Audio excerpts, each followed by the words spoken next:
mais uma vez, compartilhando uma forma mais eficiente de lidar com o problema com pessoas.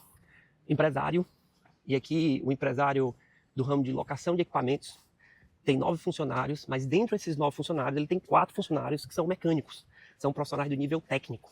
Quem é empresário e precisa contratar profissionais nesse nível sabe o desafio que é. Por quê? Nível técnico é a primeira porta de saída de uma realidade social difícil no Brasil.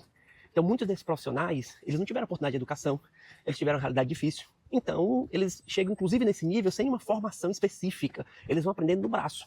Então, o que a gente precisa entender? É que é difícil encontrar profissionais nesse nível que tenham conhecimento técnico muito bom e também tenham bons comportamentos, que não tenham faltas injustificadas, que não tenham indisciplina, que não tenham falhas de índole mesmo, de caráter, né?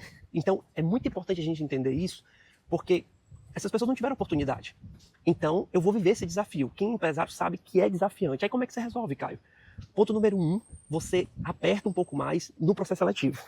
No primeiro momento, a primeira coisa que você vai fazer, de forma prática, baseada em dados, baseado em muita experiência prática de resultado positivo, com esse perfil de profissional, e aqui não só para o nível técnico, certo, gente? Mas toda vida que você precisar contratar alguém que é recorrente, você contrata 1, 2, 3 funcionários e continua tendo esse mesmo tipo de desafio, a primeira coisa que você tem que fazer, melhora a forma como você atrai essas pessoas. Em que sentido, Caio?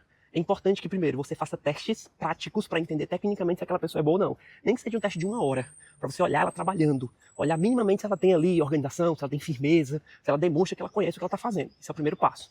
Segundo passo, você tem que analisar o momento comportamental. Esquece perfil. Esquece isso. Ah, porque fulano tem um perfil de liderança. Esquece isso. O que você vai avaliar agora é se ele tem comportamentos básicos naquele momento que permite você confiar mais. Por exemplo, um dos comportamentos mais importantes é responsabilidade, ter autorresponsabilidade. Você vai perguntar para ele, qual foi o maior desafio que você já passou na vida? Quando você pergunta isso e o profissional traz que ele já teve desafio de cuidar de alguém, teve desafio de assumir mais responsabilidade financeira, teve desafio de passar por situações mais difíceis, esse profissional ele tende a ser um pouco mais maduro. Depois que você fizer o processo seletivo, ainda assim vai ser difícil você encontrar o profissional ideal para esse nível, para essa função específica. Mas você vai colocar esse profissional e ele tende a ficar aí mais 6 meses, mais de 6 meses com você, até 12 meses. Mas o que você tem que fazer? Você tem que aprender a contratar e formar auxiliares. E aí o auxiliar, você tem que ter um plano. Com a ferramenta certa, você consegue de 6 a 9 meses formar um novo mecânico ou formar um novo técnico. Então, primeira coisa, você tem que ter parcerias, procurar escolas, né, que formem profissionais nessa área. Se não tiver, você vai contratar pessoas sem experiência, mas você vai colocar do lado daqueles mecânicos e você vai formá-los. Mas aí você tem que ter 3 ingredientes. Primeiro ingrediente, quando você contrata um auxiliar, você precisa entender que o auxiliar primeiro precisa de uma régua. Você tem que deixar muito claro, dentre os procedimentos que ele tem que aprender, os procedimentos do nível fácil, do nível médio e do nível difícil. E estimular que aquele mecânico, aquele profissional que já tem experiência, avalie pelo menos uma vez no mês aquele auxiliar. Porque isso vai instigar que, inclusive, ele passe mais conhecimento, passe mais procedimentos. E que ele consiga entender o que é mais fácil, o que é mais difícil, para que ele consiga aprender.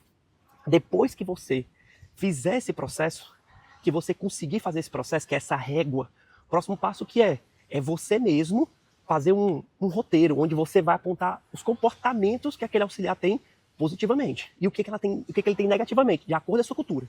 Minha cultura, cara, que é prazo. Eu preciso ter prazo, então tem que ter comportamentos específicos. Por exemplo, não pode atrasar nenhum tipo de serviço.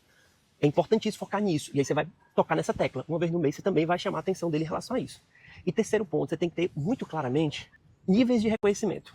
Então aquele auxiliar, não precisa ele se tornar um mecânico para ele ganhar alguma coisa a mais ou um reconhecimento. Você coloca níveis de auxiliar. Auxiliar 1, auxiliar 2, auxiliar 3.